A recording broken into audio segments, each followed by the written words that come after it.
మా ఇంట్లో నేను మా అమ్మాయి ఉంది, మా మనవరాలు కూడా ఉంది కదా అనుకున్నాం, తీరా సొత్తు నీకేం రావట్లేదయ్యా అనేస్తారు వాళ్ళు.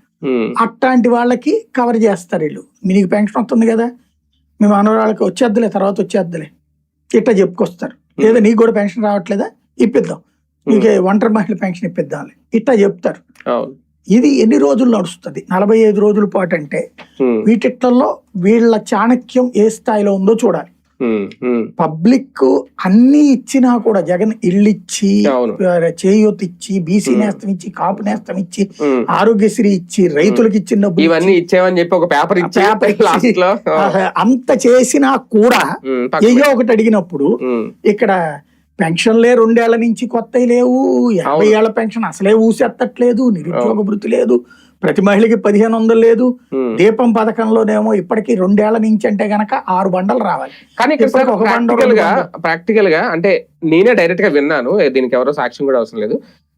కొంతమంది లోకల్ నాయకులు, టీడీపీ లీడర్లే వాళ్ళే ఓపెన్ గా చెప్తున్నారు, ఈ 2 ఏళ్లలో కనీసం మా గ్రామంలో, మా మండలంలో మేము ఒక పింఛన్ కూడా ఇప్పించుకోలేని పరిస్థితిలో మేము ఉన్నామండి అని చెప్తున్నారు వాళ్ళు.